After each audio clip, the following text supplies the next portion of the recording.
Resident Evil. Everybody, in this video I'm going to show you how to solve the dummy finger notebook puzzle, as well as get the true ending. I made this video with the PS4 Share Factory feature. It's all from one gameplay session, though to avoid the 15-minute time limit, did have to add some clips together. I also edited out the middle portion of it, but I'll talk more about that when I get there. Alright, so first thing, gonna go to the hidden area, grab the fuse, and head up to the attic.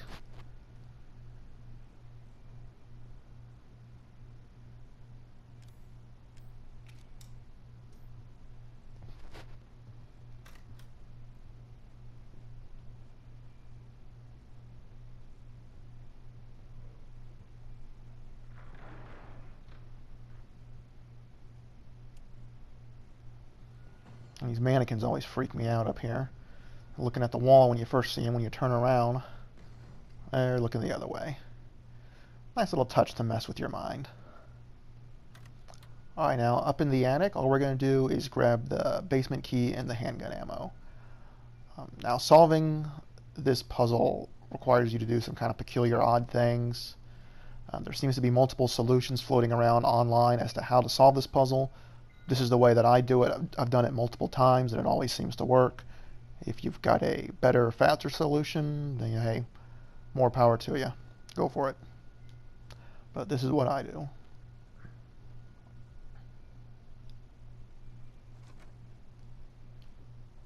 Alright, we're also going to grab the handgun ammo from the shelf here.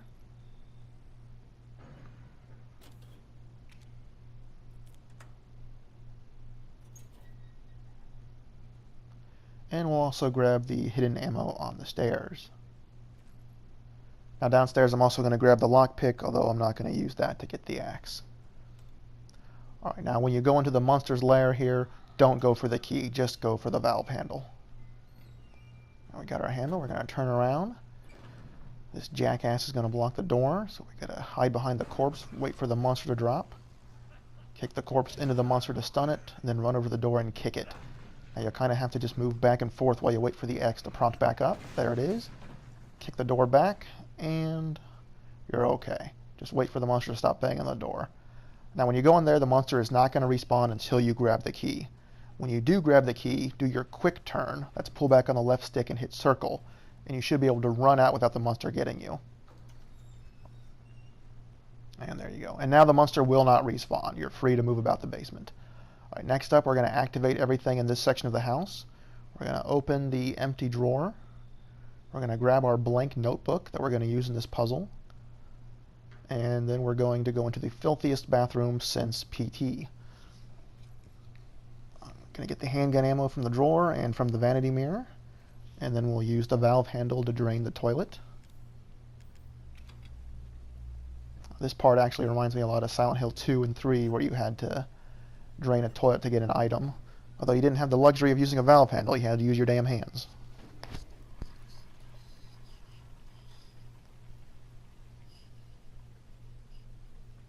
It's also a little similar to draining the bathtub in the first Resident Evil game.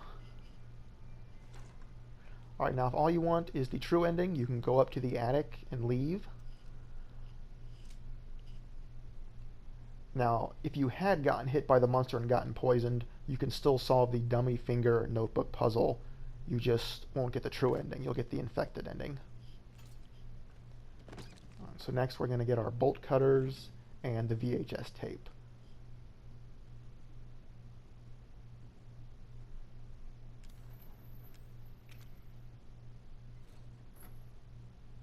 Now I'm doing everything in kind of a specific order, because if I don't, then the giggles that you hear as part of the notebook puzzle won't show up, or at least they typically won't for me.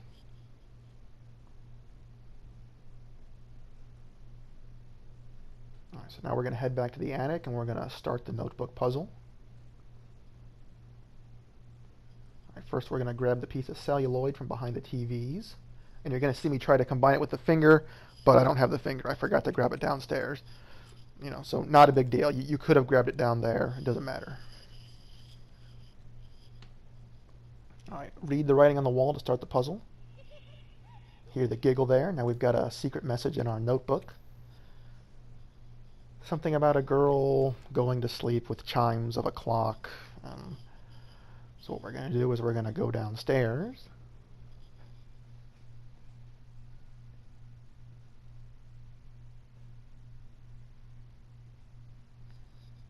And first I'm going to grab the finger that I forgot to grab earlier. There we go. And I'll combine it with the celluloid to get the dummy hand. And you can see the clock up there. And we're going to go into examine the hand, and we're going to point it at this knocked over dresser here. And you're going to see the screen kind of warp. And you're going to hear some sounds like furniture being tossed around. Maybe we're hearing this dresser being knocked over. Who knows? All right, next up, we're going to go back upstairs, but we're not going to go to the attic. We're going to go around the corner to the boarded up door. And when we get to the door, we're going to hear the giggle. There we go. Giggle signifies us that we have a new secret passage in our notebook. This is something about some dude being laid to rest, hoping to wake up alive or something. Whatever. We know where there are corpses. We're going back to the basement.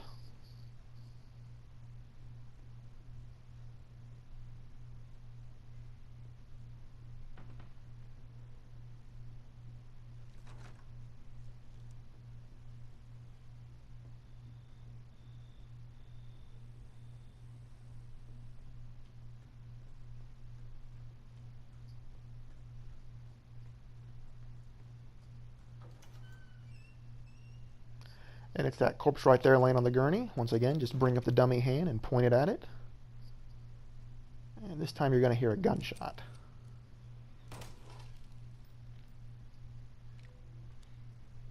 Alright, so next we're going to go back upstairs, and the painting that's hanging near the kitchen going up the stairs with the lady with the bag on her head. We're going to shoot that bag lady in her frickin' bag face.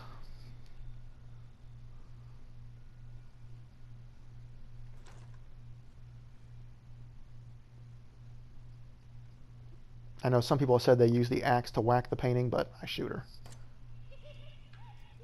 And there you go. You get the giggle. New notebook entry. This one says something about some kid named Stanley playing hide and seek and being locked up. Well, we got a locked door right here. Bring out the dummy hand. And there you go. Now to trigger the next giggle, we're going to go right to the mirror that's outside and do our quick 180-degree turn.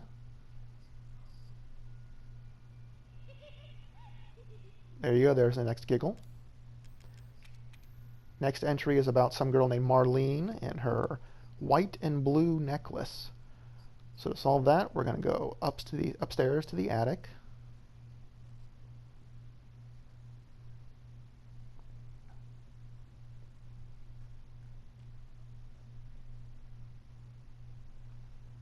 Alright, now you're going to see the white and blue wires up here. That corresponds to the necklace. Take out the hand and give it a point. Now triggering the next giggle is, for me, the trickiest part of all this. It's going to require at least 2 viewings of the videotape. And we're going to do the first viewing right now.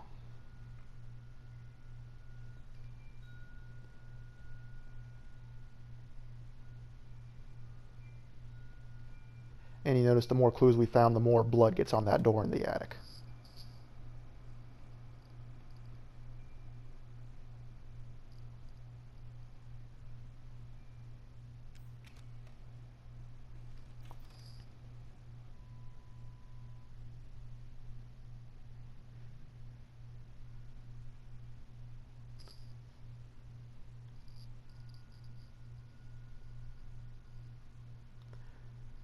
And boo.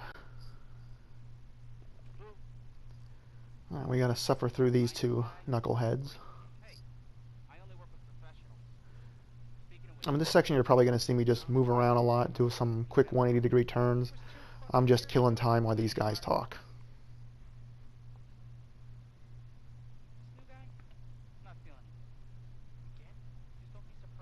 I do like this bench that's over here. It looks like it's a little homage to Evil Dead. Although, if it is, I would have preferred it to be on the porch like it is in Evil Dead, but whatever.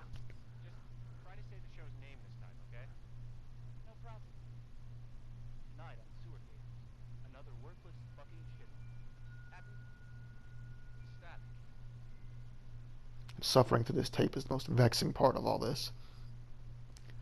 All right, I usually do try to get the ghost to appear. I usually just keep looking right and left, and there, the ghost just appeared, only for a flash. I've heard people say maybe the ghost is necessary for solving the puzzle. It doesn't really seem like it is to me, but it doesn't hurt to have her show up.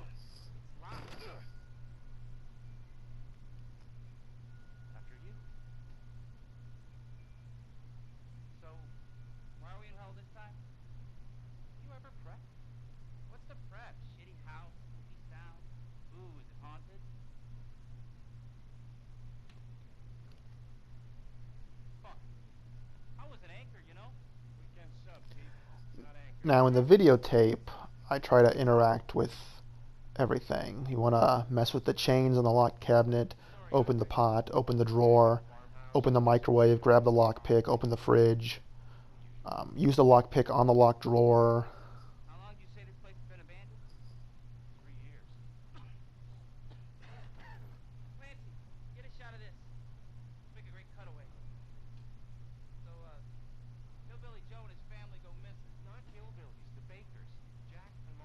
I will say this is kind of an annoying puzzle to solve, just like the final puzzle for PT.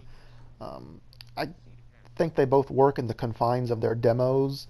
They're both supposed to be this single playthrough type thing, but hopefully these types of puzzles won't be present in the main game. I mean, if I have to solve a puzzle by walking backwards 10 paces and doing a quick 180-degree turn, that's kind of lame, but I can give it a pass when it's for a free demo like this. And at least solving this puzzle is for something extra, not necessarily to beat the demo like it was for PT.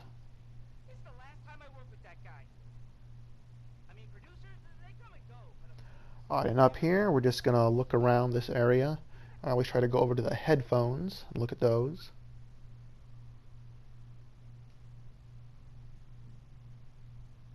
Man, it's so much darker in the videotape section.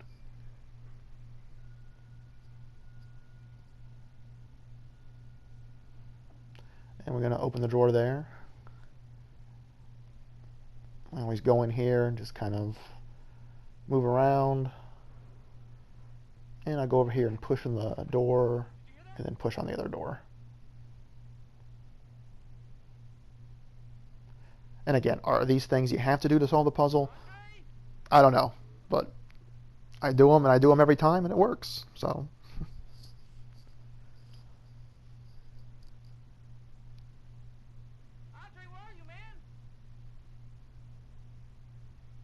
just wish I could make this guy go faster somehow.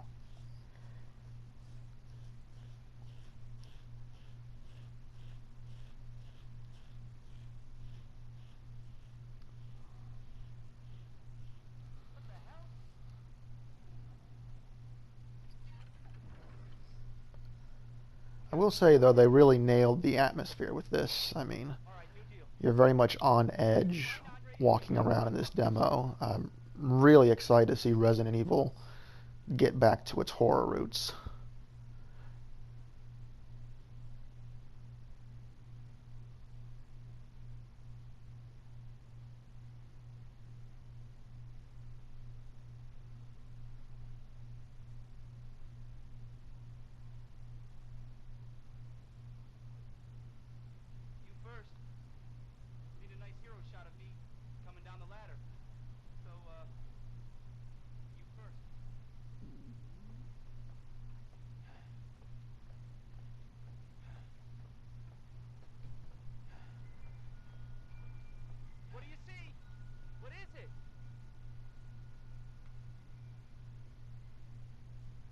Being in first person, going up ladders and opening doors feels very classic Resident Evil.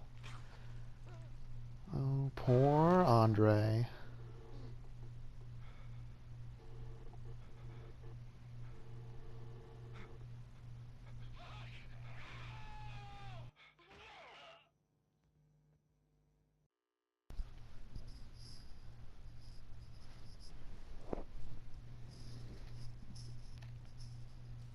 Alright, we're going to read our little note here from the nut ball.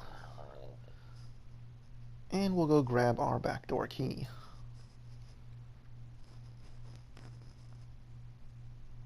Which mysteriously appears.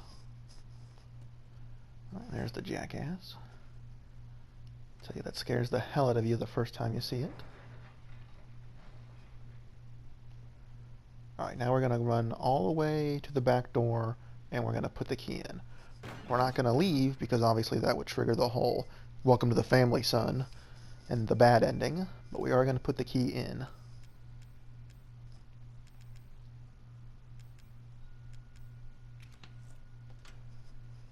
Alright, and next we're going to activate everything that we haven't activated except the pot on the kitchen table. So I'm going to go over here, grab my axe, open this other drawer, bash up the mannequin, turn off the sink, open the microwave, open the fridge.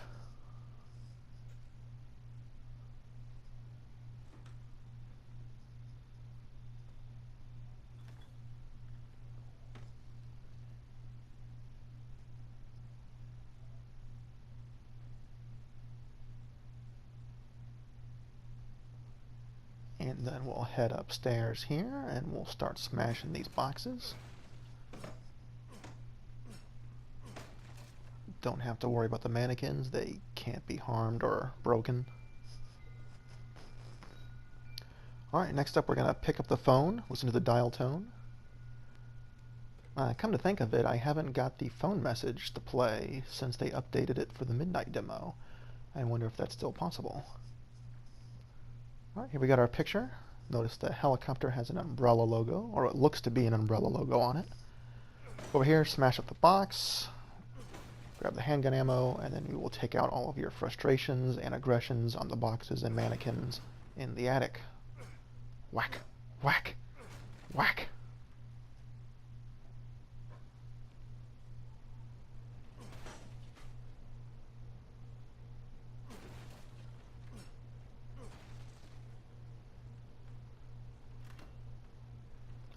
And the door still has the bloody prints on it. And we'll take care of this mannequin and these boxes here.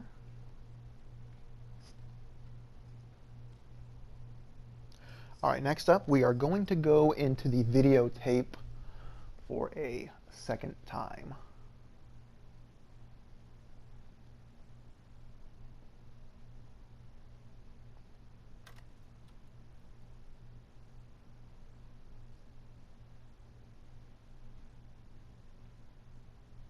Ooh, Moonlight Sonata denied.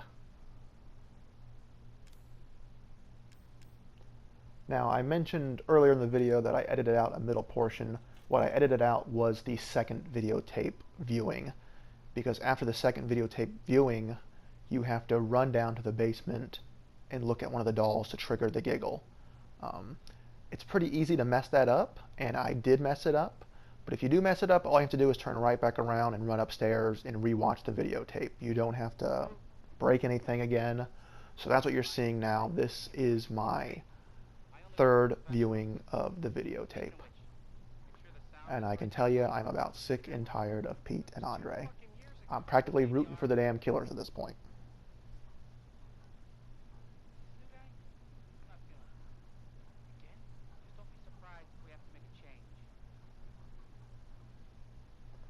But I'll tell you again, I really am excited about Resident Evil going back to its horror roots. I think it's been far more of an action game for so long. You know, even if you go back to RE3, you know, with how the Nemesis encounters worked and the dodge mechanics, or you know, if you look at the cinematics, the very John Woo and Matrix style cinematics of Code Veronica, I mean, this series has progressively drifted more towards action. Which, when you got to RE4, that's where I feel the series was last truly great. You got a hell of an action game, but you know that game wasn't scary at all.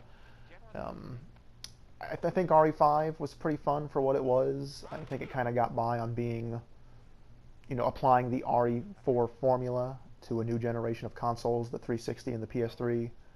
I played the demo for RE6. thought it was really terrible, so I didn't bother with it. I did really like the Revelations 2 episodic game with Claire and Barry for PS4. I thought that was a lot of fun.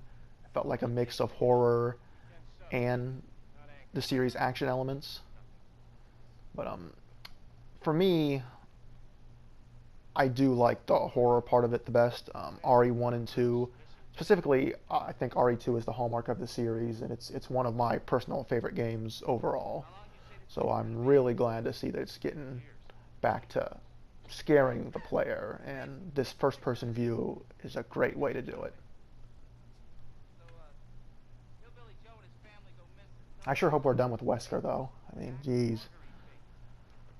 It's like, it got a little silly with him having illegitimate children and being part of some clone program. But knowing Capcom, he'll probably show up. But hey, it is what it is.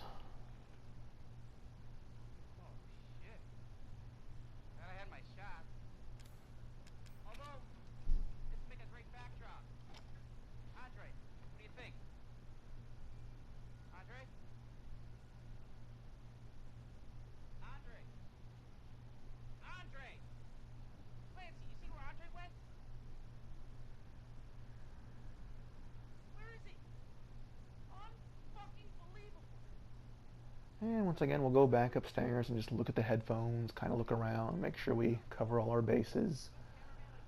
You can definitely treat all subsequent videotape viewings just like the first. Just want to make sure you interact with everything that you can.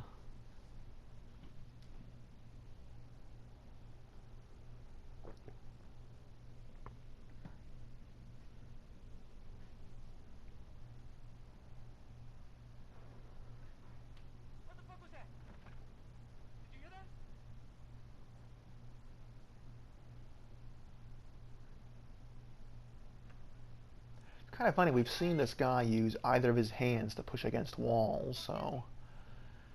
Is the camera strapped to his head? I mean, how does that work?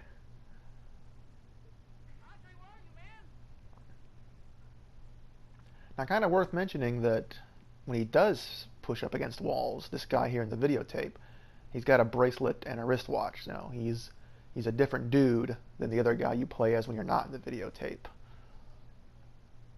And I think they've confirmed that you will find videotapes in the main RE7 game. You'll have little flashback scenarios just like this that maybe that'll be how you solve some puzzles.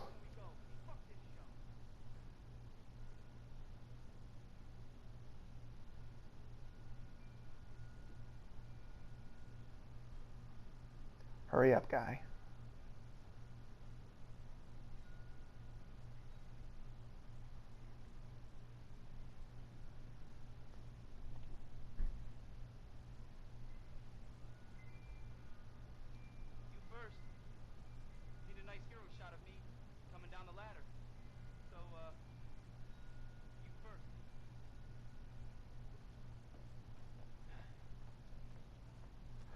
Once again, we'll go down here and we'll see our buddy Andre trying to suck the moisture from the pipes.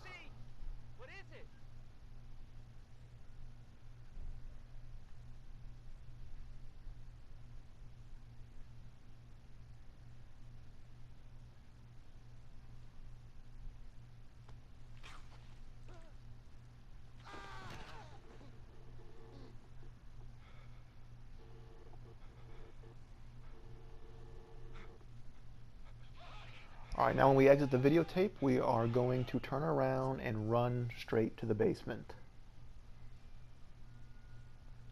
Now when you run to the basement, try not to bump into any walls.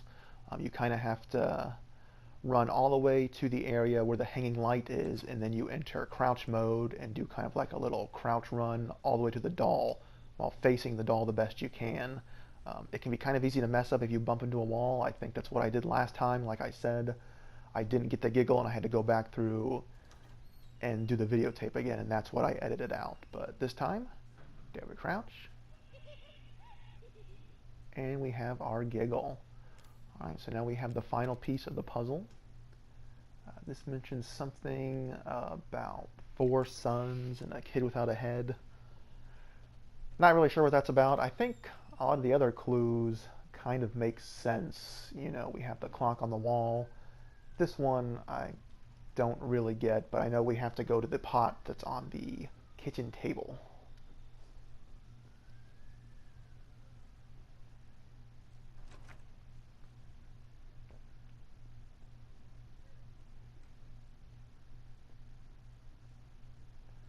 Though I think maybe, are there 4 windows in the kitchen? Maybe that's 4 suns. Hmm. I don't know. Whatever. Bugs. Alright, so this is the final piece. We're going to take our dummy hand and we're going to point it at the pot.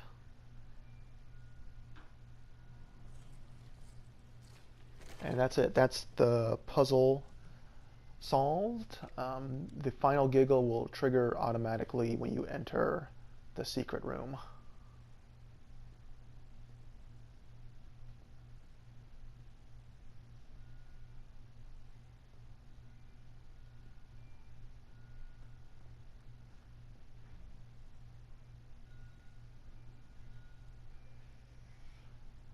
Got all the appropriate bloodstains. Door opens. There's our creepy rocking chair. And a message for us. Yes, we are the best ever. And there's the creepy giggle. And our reward is the dirty coin. You can examine it if you want. It doesn't do anything. What it does do is it transfers over to the main RE7 game, where presumably you can use it as some kind of currency, which I think is actually a pretty nice reward if you think about it. This is going to be a game where resources like health and ammo are scarce, so if you have some extra spending money to spend on those things, that's great. And I'll also point out that the first time I saw this puzzle, I was infected, and I actually thought the coin was dirty because I was infected. But as you can see here, I wasn't infected, and it's a dirty coin no matter what you do. No clean coins, at least as far as I know. Here we get our little epilogue about the dude that escapes.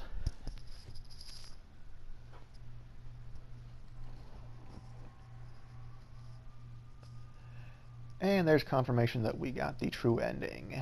And some advice to purchase Resident Evil 7 now! I have no idea what the Ambassador program is, and there's some info telling you you can carry over the coin. Alright, that's the solution to the puzzle. Hope that helped. Thanks for watching. Bye.